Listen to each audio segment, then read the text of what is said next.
Hey there, everyone, and welcome to Pour and Explore, a wine, food, and travel podcast. I'm your host, Nick Elliott, the wine guy.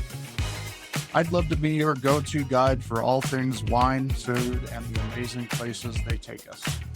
Here on Pour and Explore, we'll sip, savor, and wander through the exciting world of wine, discuss incredible cuisines, and uncover the stories behind unforgettable destinations. Each week, I'll bring you lively conversations with wine experts, chefs, travel pros, and fellow enthusiasts. We'll share practical tips, hilarious tales, and plenty of inspiration to fuel your next adventure. So grab a glass, pull up a chair, and join me as we pour, explore, and celebrate the good life. Let's dive in. Hey to all of my wine lovers and curious travelers. Welcome back to Pour and Explore. I'm your host, Nick Elliott. I will be your guide through the world of wine, unforgettable travel, and the people who bring it all together. Now, one of my favorite things about doing this show is introducing you to places that you might never think to visit, or even knew existed. And the people that you definitely want to meet and their amazing stories. And today's guest checks both boxes in the best possible way. I'm joined today by Kara Hammes. She is an entrepreneur and a hospitality expert based in Brown County, Indiana. Yes, Brown County, Indiana, you heard me right, which, if you've never heard of it, is about to shoot to the top of your weekend getaway list. Let's start with the setting. Brown County is one of those rare Midwest spots that makes you feel like you've stepped into another world. It's hilly, it's wooded, it's artsy, and it's got this charming little town called Nashville. No, not that Nashville. This charming little town called Nashville, filled with cute shops, hiking trails, and, of course, wineries. This isn't your flat cornfield, Indiana, by any means. Brown County is more like a miniature Blue Ridge with a surprising wine scene to go along with its charm. And Kara, she is the vision behind the Barn Burner. This is a group-friendly Airbnb property and event space that feels like a cross between a boutique inn and your coolest friend's farmhouse. It's got 4 units, 9 bedrooms, and space for up to 29 guests. It is the kind of place you book when you're planning a family reunion, bachelorette weekend, maybe a creative retreat, and you want it to feel like home, but cooler. In this episode today, we're going to talk about how Kara and her family got into the world of hosting, what it takes to really run a successful Airbnb, and spoiler, it's not passive income, the thoughtful details that make guests feel seen and cared for, and how Brown County has grown into a laid-back wine lover's paradise. We're also going to geek out about things like blanket weights, emergency fan placement, and why it's so important to read the dang listing before you book. And if you're a wine lover thinking, Nick, is there actually good wine in Indiana? You're not alone. I asked the same question, but as Kara shares, the Brown County area is home to an up-and-coming wine scene with tasting rooms you can walk to, approachable pours, and even some locally grown grapes that make surprisingly solid red wines. We shout out to Brown County Winery and Range 46, 2 spots worth putting on your tasting trail if you ever make it up to that area. And here's what I love most about this conversation. Kara's approach to hospitality is rooted in care, not just clean sheets and check-in instructions. It's true hospitality. It's the kind where every guest feels welcome, thought of, and taken care of. That shows up in little things like making sure there's a fan in every room or that the blankets come in different weights. It shows how she teaches. It shows up in how she teaches her guests to contact her if something breaks, not just scold, but to help. And it shows up on how she encourages other would-be hosts to check their local regulations before diving in and to expect that real hospitality is an active job and not a hands-off side hustle. So, if you've ever thought about running a short term rental, traveling through the Midwest, or just want to hear how thoughtful and intentional design can transform a stay at an Airbnb or VRBO, any type of rental home, this episode is for you. So pour yourself something cozy, maybe a glass of fruit forward, wine coming from the Midwest, if you can get your hands on it, and sit back, relax, and let's head to the hills of Brown County with the wonderful Kara Hammis. Thank you. All right. Gareth, thank you so much for being on the show. Welcome to Pour and Explore. Thanks for having me. Absolutely, absolutely. I've been excited to talk with you. I haven't had a whole lot of travel going on in the podcast over the last few weeks, a little tidbit, but I really wanted to concentrate on travel and talking about all of the fun things you do at the top of the show. I talked about all the great things you're doing over there in Indiana. And let's start here. What makes Brown County such a hidden gem for travelers? Give us your hot take on what makes it so awesome. Yeah. So we moved to Brown County in 2016, but I've been visiting here since I was a kid. We would come camping my whole childhood. So I've been here many times. And, we decided to move here because we loved it, but I've only come to love it more since moving down here. And if you're someone that has ever visited Indiana or the Midwest, you probably have a picture in your head of like what you're expecting. And it's probably cornfields and interstates and, a place you're trying to get through pretty quickly. But what is so unique about Brown County, just what you'll notice when you're very first driving here, is the topography. So it is extremely hilly compared to the rest of Indiana and wooded. I used to be the county extension educator, and so I had to have all these facts about like farming and agriculture and forestry here. But I think the most forested county in Indiana, and again, just really hilly. It has something to do with like ice age glaciers or something. I didn't grow up in Indiana, so I didn't learn this in elementary social studies, but the topography is just really different. It makes it beautiful. And then again, because of the topography, it's like the history, I think, back in the 1900s, it's like that Brown County was this little tucked away pocket outside of time because it was harder to get here. And that feeling kind of continues today. So the little small town, Nashville, is the only like incorporated town. And it just looks like, it could be the set of a Hallmark movie, stone shops and cobblestones and little, alleys and tucked away corners. So it's just very quaint because it's such a tourist destination with the state park. And again, the outdoor and nature and shopping, there's so much more here than the local population could support on its own. So, shopping and wineries, hiking, again, paddleboarding, mountain. It's one of the like premier mountain bike destinations in the Midwest. And so there's just something for everyone to do. It feels totally different than, you drive 30 minutes in either direction and you would never guess that this is what's kind of hidden here in South Central Indiana. So those are just some of the reasons that I love it and think anyone would love it that came to visit. Yeah, absolutely. It sounds like an amazing destination for adventure travelers. You've got the hiking and the biking and, just beautiful, lush scenery wherever you go. One of the big tenets of this show, I talk about a lot, is getting out and exploring. When it comes to travel, it doesn't matter if you're going to France. It doesn't matter if you're going to Paris, Texas, or Paris, France. Get out of your comfort zone and go explore. And, I did a little research before I started recording on, this beautiful place you live. And you're absolutely right. It's, just stunning views everywhere you look. It's absolutely amazing. And anyone who, lives anywhere in that general vicinity, it's very easy to get to, despite, what they thought 100 years ago. Right. Yes. With, covered wagons and so on. But it really is very easy to get to. So when they get to this beautiful destination in Indiana, you've got Nashville, and obviously they're going to need places to stay. So that is a great segue into talking about the Barn Burner. Yeah. Let's talk a little bit about this amazing place that you've put together for folks to come, stay, relax, have events, and so on. Let's talk a little bit about that.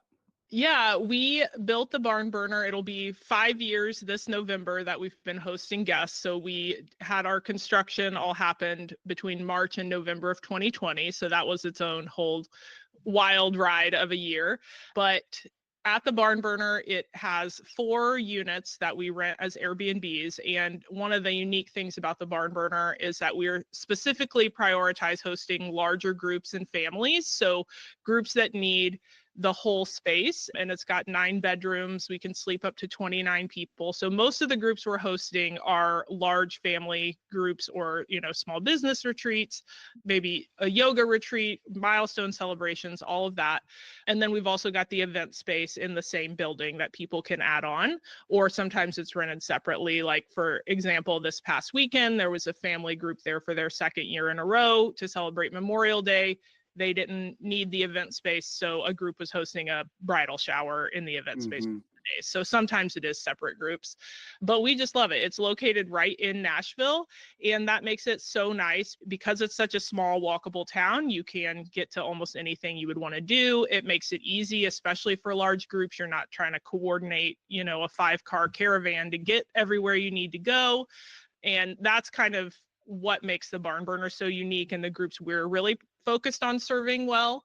But there's so many other Airbnbs in the area and hotels, and if you needed a smaller option or you preferred to be out in the woods instead of in town, there's options for everyone here. Camping, anything you might want, you can probably find. That's absolutely fantastic. I come from a very similar background to what you're talking about for years here in Central California. Before I moved down to San Diego, I worked at our family business, which is a large ranch in California. There's a beautiful hacienda on the property, and meeting space and wedding space and event space, and of course rooms as well. So I remember a lot of the trials and tribulations that I would go through renting the space and just dealing with people. Do you have a couple of stories that you can tell us that stand out from some of your groups? Maybe a great story, maybe a not so great story you could share with us? Yeah. I mean, I always caveat at the beginning, like, we really have been so lucky in the guests we've had in 5 years. I can count on one hand, less than 5 times where it's really been like, what are you people thinking? So we have been so lucky. People, despite it being big groups, which some people might worry could be an issue, like, we've just found that we've really had some of the best guests we could ask for. And like I said, have been really lucky. And so, I mean, sometimes it's little things, like maybe a week ago, we got there to clean and one of the armchairs was broken. And I use all like vintage and antique furniture. So normally it's pretty sturdy, but they've also like lived a life and things break. And I'm pretty, as a host, understanding of that. I think that's just part of the business. Wine glasses get broken, a blanket gets a stain, whatever. I'm not a host that's really like nickel and diming guests on that. But I do think if you're someone who's a guest listening, like, tell the host, I'm going to find out that the chair broke, but now I'm scrambling to fix it before the next group checks in, where if you could have told me, one, maybe I could have fixed it while you were there and then you would have had the use of the chair, or I could have at least like had parts ready to go. So little things like that sometimes just make me roll my eyes, because it's like, I'm going to find out. You've only made annoyed and in more of a rush. So again, that hasn't even happened often, but that's probably the most like common type of issue that we would encounter. We did last fall have one that was like off the charts, kind of awful. I feel like I'm still like coming to terms with that day where we were hosting a group. It was like a kids, I think it was an FFA group or something that was going to the national conference in Indianapolis. So it was like high school kids and their chaperones. And in one of the units, they had stored food on top of the stove essentially and bumped a burner when they were leaving for the day. And it caught like Cheerios or something, caught it on fire. I mean, it was this whole thing to even find out. The bike shop owner that rents space at the bottom of the barn burner called me like, something's beeping. I get there, it's like smoke pouring out of the unit. I'm a silver linings person. So now I can say, if I had to have an indoor fire, this is the kind I would have chosen. Because it was on the glass cooktop, it didn't spread. It was under a microwave. It destroyed the microwave, but the microwave didn't catch on fire. We had to wash all the linens like 5 times and get an ozone. It was all this, a whole big mess. Yep. For sure. But we just dealt with it and moved on. So that was definitely like the pinnacle of awfulness. I don't know what more else I could have done as a host to be prepared for that, because it's like, don't store food on the stove, I guess. I don't know. Sure, yeah. But, you put that on a list somewhere. Yeah. or on a sticky note Yep. above the stove. Yeah. But in general, I mean, we've had great guests, and I just have the mindset of like, this is a hospitality business. It would be unreasonable of me to have the expectation that there's never a mess, or there's never something broken, or that there's never, little twists and turns to deal with, because that's literally the nature of the business. And so I just feel like you have to just go and, be prepared in the back of your mind that there's going to be times where things come up. Yeah, absolutely. And I love the advice that you gave earlier to folks who might be thinking about renting a home, whether it's, directly with the owner or going through a company like Airbnb or VRBO. I know there are other companies out there, booking.com, et cetera, et cetera. I'm not endorsing these platforms, but, they exist. There's so many options. Absolutely. And I just wanted to point out to our listeners that you said earlier that you do rent out the 4 spaces that you have individually as well through these organizations. So it's great that that's available, as well. I would imagine on a limited basis, I understand, it's much easier to book, the group who's going to have an event and, all of that stuff. Yeah. The calendar, you can only book the individual ones starting 90 days out if they're still available. So the majority of the groups we're hosting are larger groups with the whole space.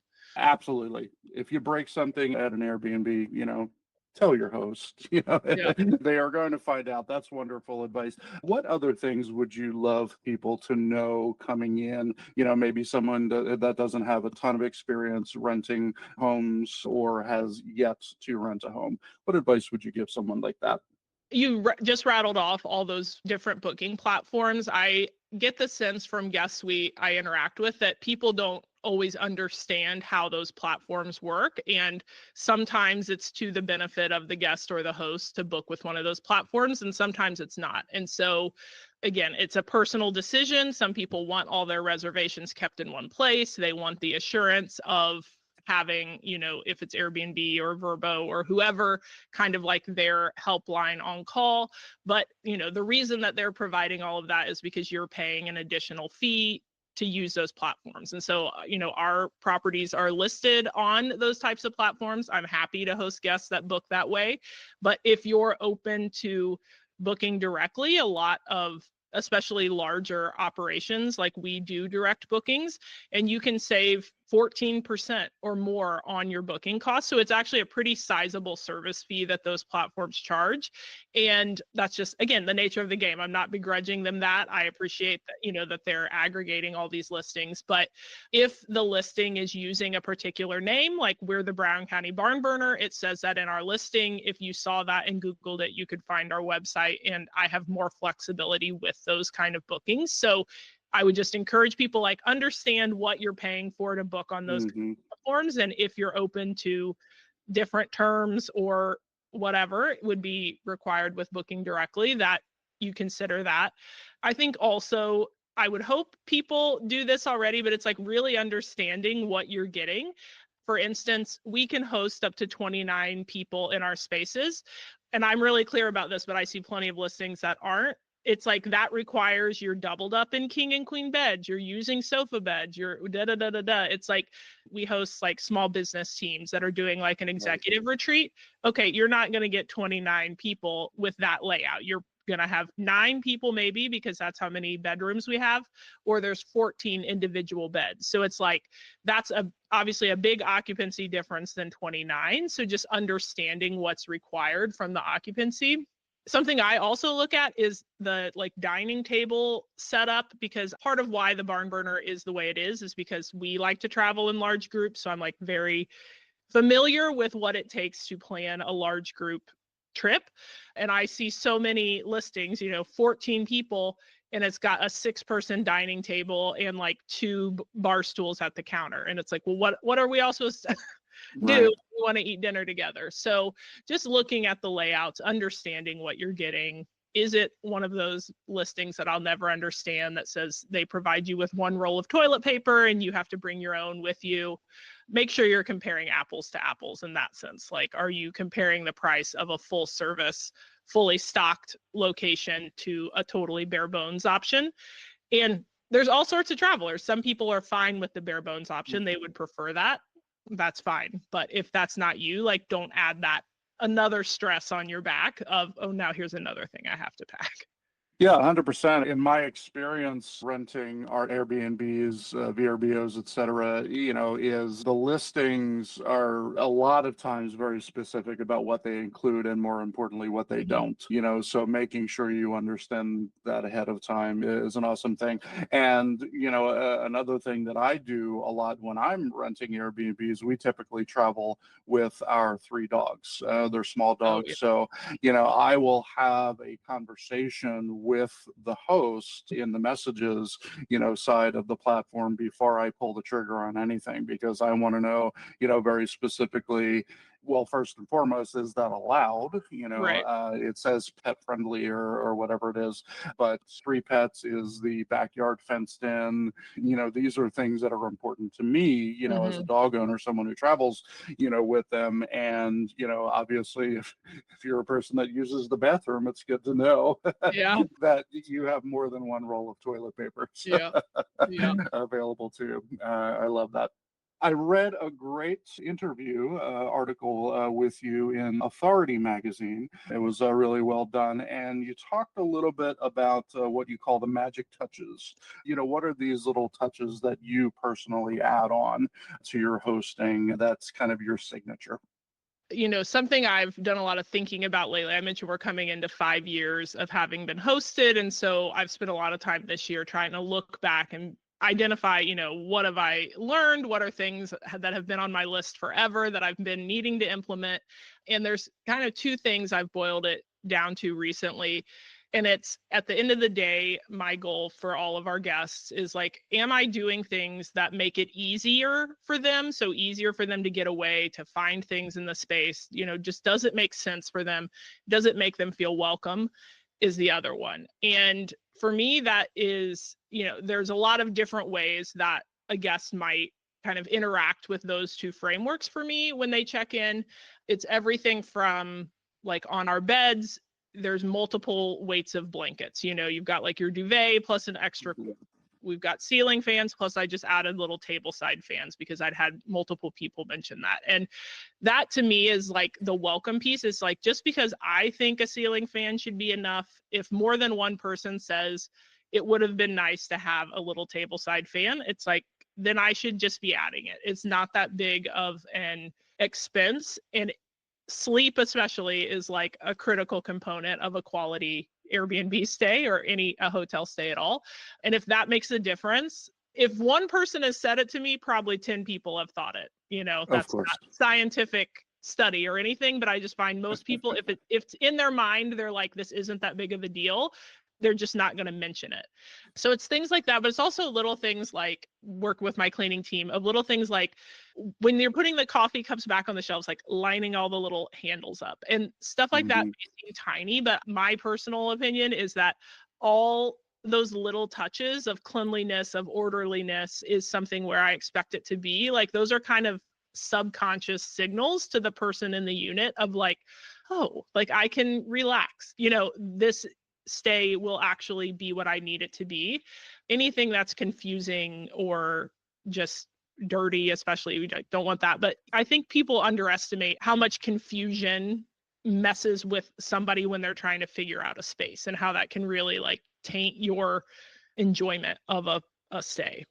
Absolutely. And you mentioned hotel stays, and I think, what you're saying, is something that, the big Marriotts and Hyatts and all of that stuff as lodging options, have figured out. Disney, is another great example of that. They have very specific things that they do to prepare their rooms for their guests coming in, and everything is very uniform down to the coffee cups, handles facing the same way, and things like that. And I agree with you that I think as travelers, we underestimate or don't give enough significance to the fact that they are really putting the spit and polish on those things for you, so Yeah. you feel happy and comfortable when you walk into the space, because first impressions are everything, right? Yeah. So that little thing that you're walking into is will have a big effect on the rest of your stay, moving forward 100%. And again, I'll probably reference this more than once because I do think there's obviously all kinds of stays for all kinds of travelers. And at the Barn Burner, like, we are providing a high level luxury stay, and there's going to be touches that I put priority on because that's the price point we're at and the traveler I'm trying to attract. If that's not the kind of stay you run or advertise, like, that's fine. There's ways to do it that aren't as high touch, but I love Airbnbs. Like, we mostly stay in short-term rental type stays versus hotels when we travel. But I do think there's this spectrum of, like, people think, oh, an Airbnb, it started out as an air mattress. It's a bed in your house. You're staying in someone's home. Like, it being unique means it can't be welcoming and dialed into multiple types of guests. I think it goes too far into this. It's like a personal space, but a personal space isn't what's going to be intuitive to me as a stranger. And so that's the mindset switch that I think is important. It's that just because you have a unique space, even with all 4 of our units in the same building, everyone is unique. Like, even despite these kind of consistent touches, you would not walk into one of the units and then go to another and think that it's a cookie cutter of one another. So we can still have plenty of personality and feel personal and welcoming while being able to work for multiple types of guests. I don't know if I'm quite explaining that right, but it's like, just because there's a standard doesn't mean it's not a unique space and feels like a home sort of thing. Yeah, that's kind of the tension that can be hard to balance, but I think makes a big difference for the guests. I've been to Airbnbs before that. I've had multiple spaces, and it's nice to have that contrast, between the different rooms, the different spaces, and so on. But also important to keep the quality, at the same level, no matter what that is. What advice would you give to someone who was thinking about or wanted to turn their property into a rental space, Airbnb, event space, things like that? Yeah, I think first off, you need to check with your local area and understand the regulations and what's actually allowed. My past life, I worked in like state and local government. And so I spent a lot of time understanding how ordinances are written and what they mean and, how they're applied then. And that was part of how we came up with the idea for the Barn Burner, is because there are restrictions here in Brown County for the max occupancy for most short-term if they're zoned residential, but where the Barn Burner is its own business. So that allowed us to have the setup that we do and host more people like we do. But I see a lot of people that don't understand if there's an approval process, if, like I said, if there's occupancy limits, just what you're allowed to do in the area you're in. So that would be number one, is like, make sure you're talking to planning and zoning or whoever handles that in your area to understand. But then I think maybe this perception is shifting, but maybe not, is that you used to just hear people talk about like owning an Airbnb and viewing it as this passive income source, which I personally don't really believe in, because if you're providing a quality experience and if you're the one managing it, and if you're not the one managing it, then it might not be the most quality experience. So I think they kind of go hand in hand. It is not passive. Like, yes, you have more flexibility. I can have a booking and not be in town. Obviously, I don't have to be there to greet and host guests, but there's still a lot that goes into that. And you're on call, somebody can have problem opening the door or have an issue with the AC at any time. And you're kind of the last one that's going to have to answer to that at the end of the day. So I think being realistic with yourself about like, are you actually willing to do what's needed to run a hospitality business, which is what an Airbnb is at the end of the day. You're essentially a landlord, Right. a short-term landlord, Right. so you have You've got to. the hardest part. You have no wiggle room. And, I mean, you're able to charge more, yes, than a long-term rental, but there's like much more hands-on management required. And any issue needs a much faster resolution than any long-term tenant would expect. I'm just thinking back to my time in the business and, water heaters going out, an hour before, the wedding rehearsal is supposed to start and everyone's trying to shower. And that's a thing, that's something that has to be fixed, right away. How do you do that? Do you have a plumber on call that, are you a plumber? These are little things that we absolutely need to think about, as lodging rental owners, so definitely keep those things in mind if you are considering going into that business. You've stayed, as you've said, at plenty of Airbnb, type places. What do you look for you and your family when you book a getaway? So beyond kind of the things I mentioned earlier, does the bedroom and bed layout actually work for the group we have, the dining area, the outdoor area?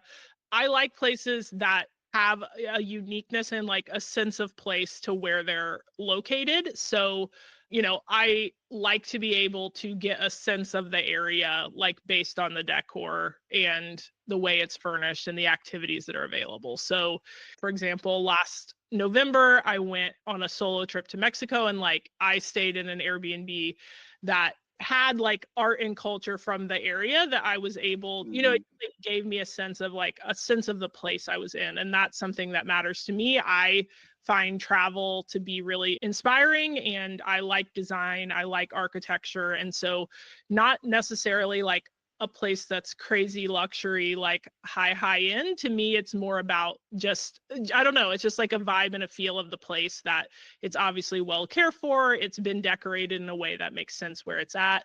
And again, it just really depends who we're traveling with. If we're with our daughters or with family, I'm going to be looking for proximity to activities that make sense for them or things that are stocked in the house that are going to make it easier to enjoy that stay. Where if it's myself and my husband, then our needs are a little more bare bones.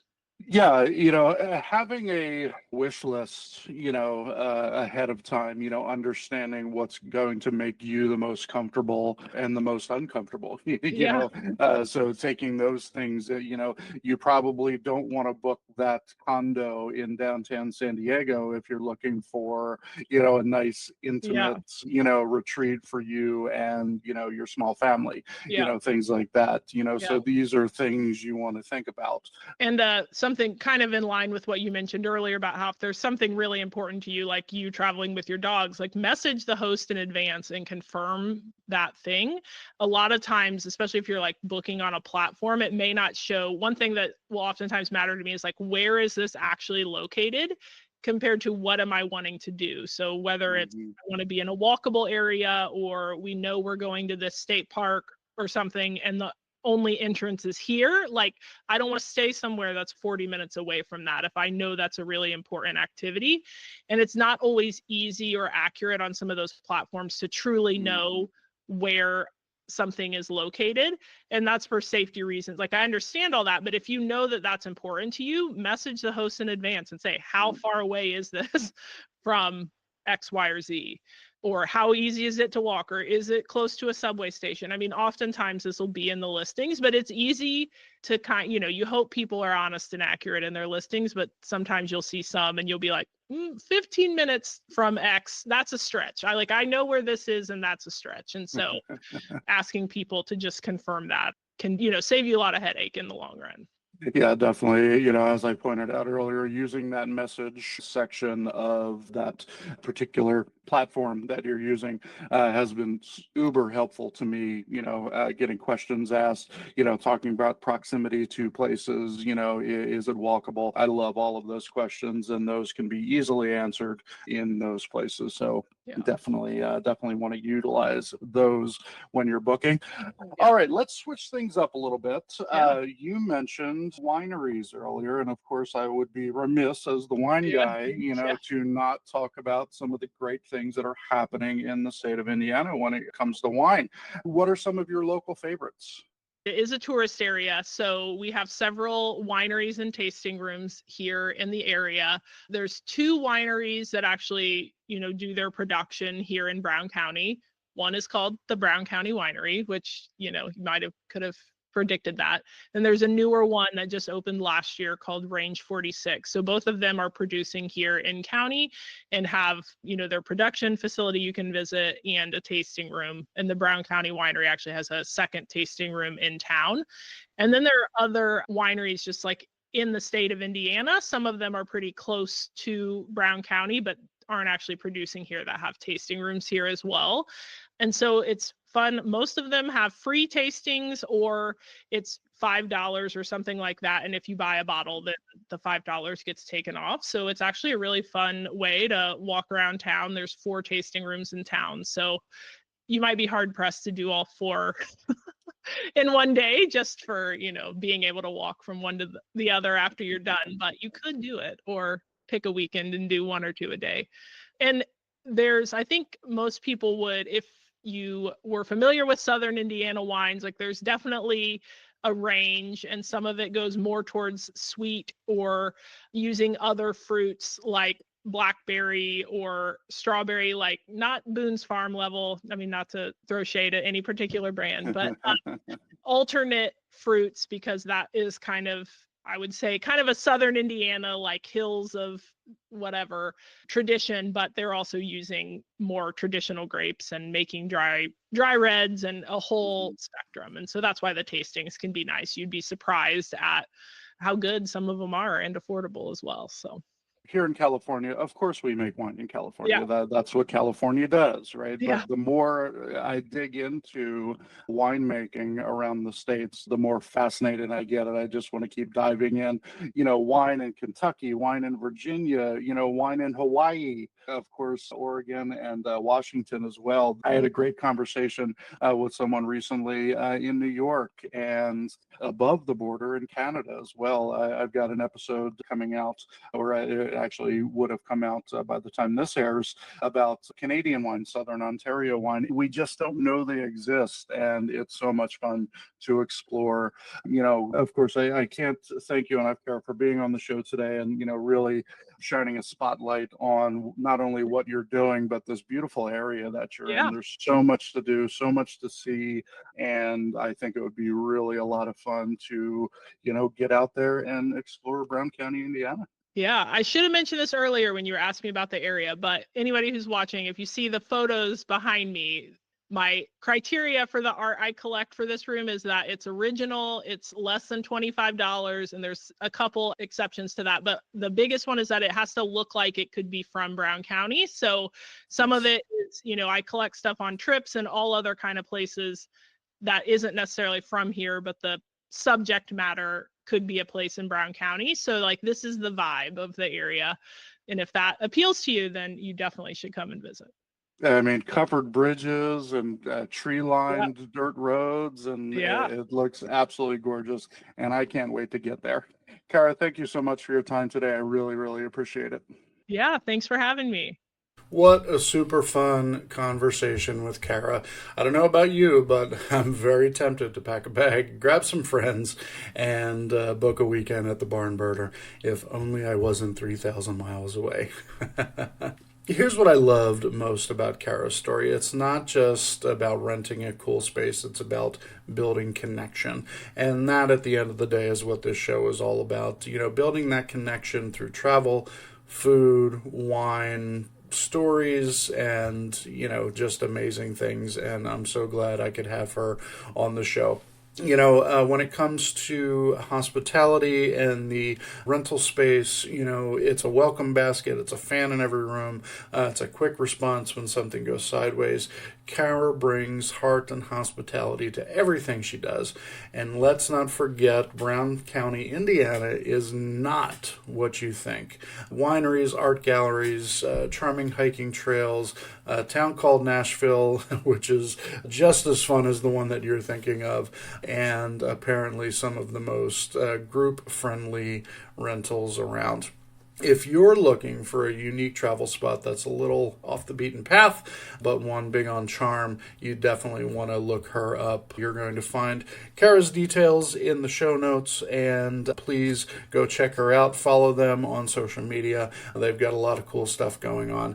Speaking of which, you also want to follow me on social media if you're not doing that already. And if you're loving what you're hearing right now, please, please, please hit like, hit subscribe, leave me a review. And if you have a fascinating story that you'd love to share on Pour and Explore, reach out to me, shoot me a message, shoot me an email, and I would love to chat with you. So until next time, friends, keep wondering and wandering. Cheers to you, take care, and we will see you next time. Thank you so much for tuning into this episode of Pour and Explore.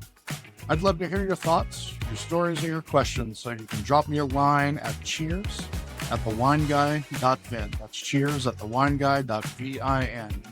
Or let's connect on TikTok, Instagram, or Facebook.